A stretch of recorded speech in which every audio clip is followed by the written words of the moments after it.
देश में हो रहे लोकसभा चुनाव में बीजेपी लगातार 400 पार के नारे के साथ आगे बढ़ रही है। बीते 4 चरणों में बीजेपी ने दमदार प्रचार किया, तो वहीं बाकी 3 बचे चरणों में भी पार्टी दिन रात प्रचार में लगी हुई है। इसी कड़ी में बीजेपी के तमाम दिग्गजों ने पार्टी को जीत दिलाने के लिए अपनी जान लगा दी है। लेकिन इसी बीच बीजेपी के इस पूरे चुनावी कैंपेन में पार्टी की फायर ब्रांड नेता वसुंधरा राजे नजर नहीं आई। राजस्थान की पूर्व सीएम वसुंधरा राजे इस बार सिर्फ अपने बेटे दुष्यंत सिंह की सीट पर ही प्रचार करते नजर आई थी। वहीं अगर वसुंधरा की बात करें तो पहली बार ऐसा हुआ है जब वसुंधरा राजे किसी भी राज्य में चुनावी प्रचार में नहीं गई हैं। यहाँ तक कि राजस्थान की लोकसभा सीटों पर भी उन्होंने कोई दिलचस्पी नहीं दिखाई है।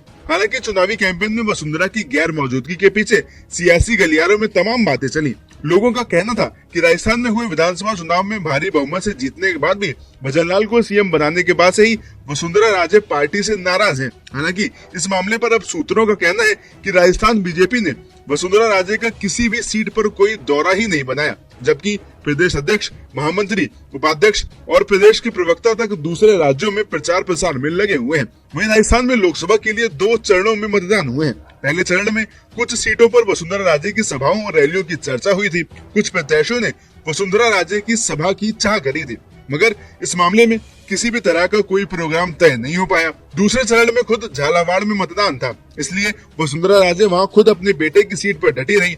हालांकि तीसरे चरण में मध्य प्रदेश, उत्तर प्रदेश, महाराष्ट्र में राजे को भेजे जाने की तैयारी थी, मगर वो भी नहीं हो पाया। वहीं इसके बाद पार्टी और वसुंधरा राजे के बीच चल रही इस तल्खी में अब आगे क्या होगा, ये देखने वाली बात होगी।